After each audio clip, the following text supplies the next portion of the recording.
పెంచిందంటారు. అలాగే అనుకోవాలి. అవును. ఈ కారు మీద నీ అభిప్రాయం ఏంటి? నాకు నచ్చింది. మరి కొనకుండా ఎందుకు ఆగిపోతున్నావు? అది $19.9 మిలియన్ అని. మీకు ఎప్పుడైనా చుక్కలు చూపించిందా? ఓ, చూపించింది, చాలా సార్లు చూపించింది. మమ్మల్ని బయట తిప్పుతున్నందుకు థ్యాంక్స్. ఏం పర్వాలేదు గైస్. అది చాలా బాగుంది. తర్వాత చూపించే 2 కార్లు ఇంకా ఖరీదైనవి. అవి ఎప్పుడూ మ్యూజియం లో బందీలుగా ఉంటాయి. 2 కలిపి $80 మిలియన్ ఉంటాయి. మేము మ్యూజియం వాళ్ళని ఎలాగోలా బ్రతిమలాడి వాటిని బయటికి తెచ్చాం. అద్భుతంగా ఉన్నాయి. ఇప్పుడు కదా వీడియో కళ్ళు చెదిరేలా ఉంటుంది. ముందు దీని సంగతి చూద్దాం. ఓ వావ్, అది 30 మిలియన్లు, ఇది 50 మిలియన్లు.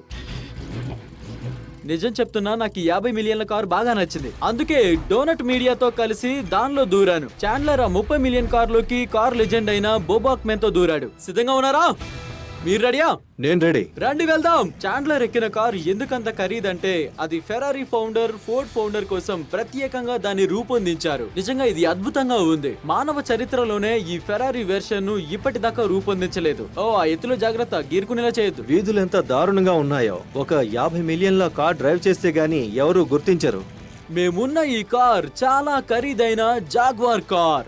ప్రఖ్యాత నటుడు స్టీవ్ మెక్విన్ వాళ్ళ డ్రైవర్ కి ఎన్నో స్పీడింగ్ టికెట్లు రావడంతో అతని డ్రైవింగ్ లైసెన్స్ రద్దు చేయబడింది. ఇప్పుడు చూస్తుంటే అన్ని గోతులు కనిపిస్తున్నాయి. అలాగే ఈ కార్లు బాగా ఖరీదైనవి కావడం వల్ల మాకు పోలీసు ఎస్కాట్ లభించింది. ఎందుకంటే ఎవరు కూడా కార్ దగ్గరికి రాకూడదని. ఇది పిచ్చిగా ఉంది. ఓయ్, కొంచెం స్పీడ్ పెంచు. ఎలా డ్రైవ్ చేస్తున్నాను? అద్భుతంగా ఉంది.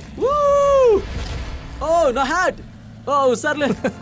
మేమంతా ఎంజాయ్ చేస్తుంటే బోబాక్ మ్యాన్ ఈ $30 మిలియన్ కారుని లిమిట్ దాటి నడిపాడు. ఓరి నాయన, ఆగండి ఆగండి, ఈ కార్ స్టక్ అయింది. ఒకసారి ఆపండి. మనం దాన్ని గట్టిగా గుద్దాం జూడ్.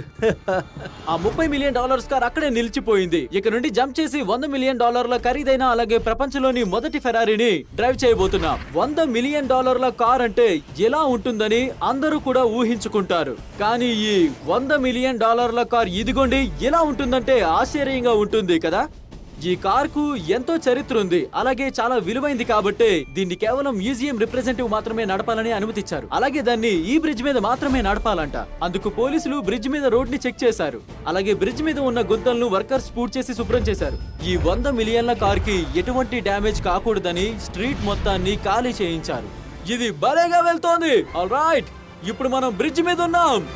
ఓ మై గాడ్, అటు చూడండి, ఒక $100 మిలియన్ కార్ రోడ్డు మీద తిరుగుతుంది. ఓ నా హ్యాట్ మళ్ళీ పోయింది. అతను మళ్ళీ హ్యాట్ పోగొట్టుకున్నాడు. ఇది రెండవసారి. అత్యంత ఖరీదైన కారు వల్ల ఫ్రీ హ్యాట్ దొరికింది. Come on.